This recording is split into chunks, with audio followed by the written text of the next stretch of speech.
रात के 9 बजे पति ऑफिस से घर आया। पत्नी ने आते ही उससे लड़ना शुरू कर दिया क्योंकि वह उसे पसंद नहीं करती थी। पति ने कहा, मुझे खाना तो दे दो। पत्नी बोली, खुद जाकर खा लो, मुझे नींद आ रही है। पति चुपचाप सुनता रहा। पत्नी पूरी रात उससे लड़ती रही।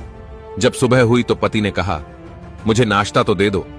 पत्नी ने गुस्से में कहा, मैं तुमसे तंग आ गई हूं, भगवान करे तू मर जाए। पति कुछ नहीं बोला और चुपचाप ऑफिस चला गया। पत्नी अपने बच्चों को स्कूल से लेकर वापस आ ही रही थी तो उसने देखा कि घर के सामने भीड़ लगी हुई थी। वह करीब पहुंची तो देखा कि उसके पति की लाश घर के सामने पड़ी हुई थी। उसके ऊपर कयामत से आ गई। मन में सन्नाटा सा छा गया। पत्नी जोर से चीखने लगी और चिल्लाने लगी, मनोज उठ जाओ, अब मैं तुमसे कभी नहीं लड़ूंगी, तुम्हें कुछ नहीं कहूंगी, मुझे कुछ नहीं चाहिए। उठो मनोज, तुम्हें भूख लगी थी ना, चलो मैं खाना देता हूं, मुझे छोड़कर ना जाओ, उठ जाओ। लेकिन मनोज कैसे उठता, उसे तो उसकी बद्दुआ ने मार दिया था।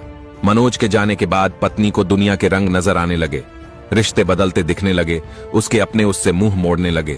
दुनिया के लोग उसको गंदी नजरों से देखने लगे। फिर कुछ दिनों में उससे उसका घर भी छीन लिया गया। जो हिस्सा उसका बनता था उसको ससुराल वालों ने उसे दे दिया। पति के मरने के बाद उसको एहसास हुआ कि पति चाहे जैसा भी हो, चाहे पसंद का हो या नापसंद का, लेकिन औरत के सर का ताज होता है।